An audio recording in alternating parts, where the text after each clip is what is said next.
Hey, good morning, it's James. I do hope and pray this message finds you and your loved ones peaceful, thriving, and very well. Thank you for your time. Thank you for your energy. I'm deeply grateful to have the honor and blessing of laying eyes on you today. I hope and pray that this message finds you and your loved ones peaceful, thriving, and very well.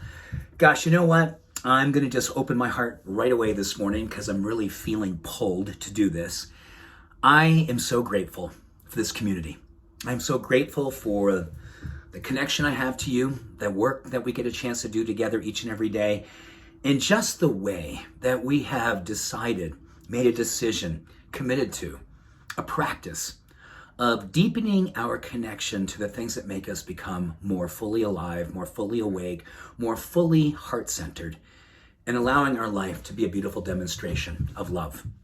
That's how I woke up feeling this morning, so I want to say thank you for that. And then it just led me to start looking at some studies on happiness. And I don't want this to get dismissed because sometimes we hear that word happy and we're like, oh, yeah. Right? It's like, no, I'm talking about deep happiness, meaningful, fulfilling, heart happiness, where we look at the studies that we talked about a couple of weeks ago from Sonia Lyubomirsky about having virtues in your life, and you pursue those virtues with kindness, courage, love, inclusion, whatever the case may be.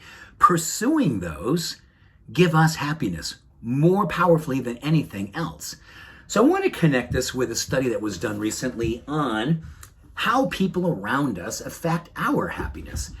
And then it gives us an opportunity to maybe talk to them or just share with them some of the things that you're learning about getting connected to the things that make them come alive, the virtues, the goals, the intentions, and every day setting forth and moving towards those in its relationship to mental health, physiological well-being, longevity, and yes, happiness. So studies show that, in fact, it's over 30 studies, that when we are in a place where we're pursuing our virtues and really, really dedicating ourselves to purpose around happiness, this will give us anywhere between 7 and 10 years longevity, more so than if we weren't necessarily doing this work. On average, 7 to 10 years.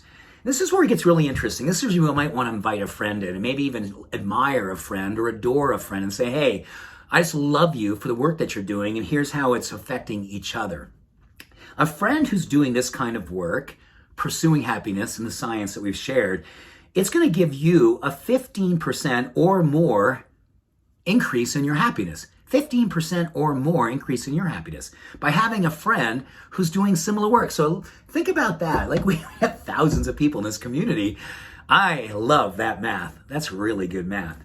If your spouse or partner is doing this kind of work, it'll increase your happiness upwards of 20%.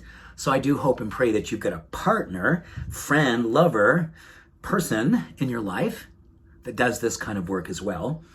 A friend of a friend, that's where this gets really interesting. If it's a friend of a friend who is doing this kind of work, it's also going to give us upwards of a 6% increase in the work that we do for happiness. So where does this put us?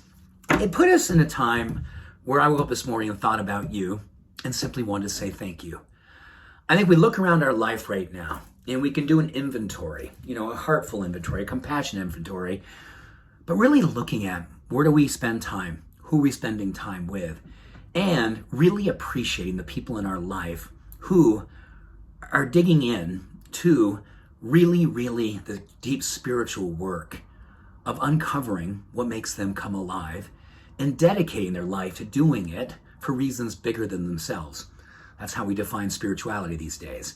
I do deep work about finding love and circulating love for reasons bigger than just myself.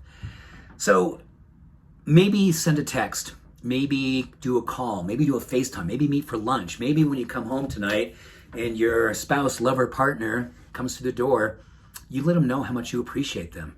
You tell them about this and say thank you for doing the work, for being a spiritually awake person and someone whose happiness is buoying and augmenting mine.